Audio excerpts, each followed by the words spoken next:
Les cigarettes suisses font un tabac en Afrique. C'est le titre d'une enquête récompensée par l'ONG Public Eye et que vous avez signée. Marie Meurice, bonjour. Bonjour. Vous êtes journaliste indépendante et Maki, qui nous appelle de Conakry en Guinée, a une question pour vous. Bonjour Maki. Oui Chantal, bonjour et bonjour à tous. Allez-y Maki, on vous écoute. Alors, comme vous venez de le notifier Chantal, un récent rapport d'une ONG sur le tabac déplore donc les différences entre les cigarettes vendues en Afrique et celles vendues en Europe, qui seraient moins toxiques. Alors Chantal, d'abord j'aimerais connaître les raisons pour lesquelles les industriels européens, notamment suisses, ont décidé de faire des cigarettes plus toxiques pour l'Afrique.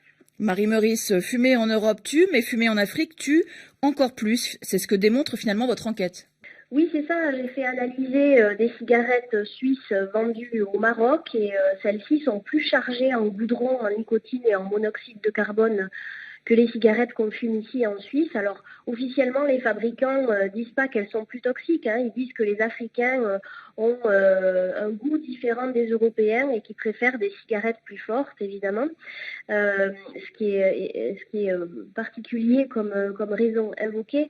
Dans mon enquête, j'ai découvert qu'en fait, ces fabricants de cigarettes ont vraiment besoin de trouver de nouveaux clients, de nouveaux consommateurs, parce que les fumeurs des pays les plus riches en Europe ou aux États-Unis arrêtent de fumer et du coup les fabricants de cigarettes ont des gros problèmes financiers. Alors pour compenser la perte de fumeurs dans les pays riches, ils visent les pays en développement, notamment le continent africain, pour trouver de nouveaux clients.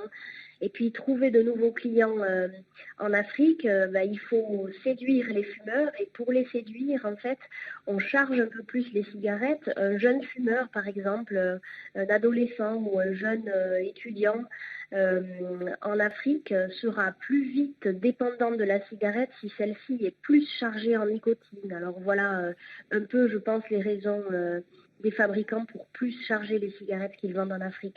Et pour compléter ce que vous dites, l'OMS, l'Organisation mondiale de la santé, estime à 77 millions le nombre de fumeurs en Afrique et ce chiffre pourrait grimper de 40% d'ici à 2025. L'Afrique est donc effectivement un marché porteur pour les industriels suisses du tabac. Marie Meurice, est-ce que votre enquête a fait du bruit en Suisse? Est-ce qu'elle a fait bouger les lignes? Parce qu'elle révèle quand même un incroyable cynisme des industriels du tabac à l'égard des Africains. Oui, c'est le double standard. Alors, il y a un public pour lequel les cigarettes sont moins toxiques et l'autre public pour lequel elles le sont plus. Il n'y a pas de raison de faire comme ça. En fait, en Suisse, pour l'instant, ça n'a pas énormément fait bouger les lignes. Et pourtant, il y a la loi sur les produits du tabac qui est en révision au Parlement suisse en ce moment. Donc, j'espère que cette enquête fera un petit peu, mobilisera les parlementaires.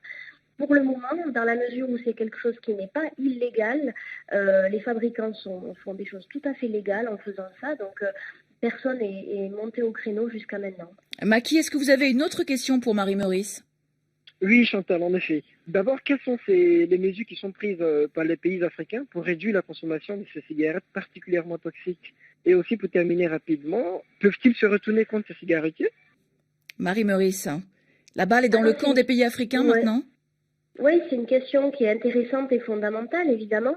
Il y a très très peu de pays africains qui ont réglementé la toxicité maximale des cigarettes. Vous ne savez peut-être pas, mais en Europe, il y a une loi qui dit que la cigarette ne peut pas contenir plus de 10 mg de goudron par cigarette, 10 mg de monoxyde de carbone et 1 mg de nicotine par cigarette.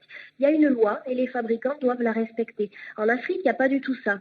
Ça veut dire que les cigarettes qui sont vendues sur le continent, il n'y a pas de loi qui limite leur teneur maximum dans ces substances. Donc la seule solution, c'est que les pays africains fassent la même chose que le continent européen et mettent des lois pour dire aux fabricants, vous n'avez pas le droit de mettre plus que tant de goudron, tant de nicotine et tant de monoxyde de carbone dans nos cigarettes.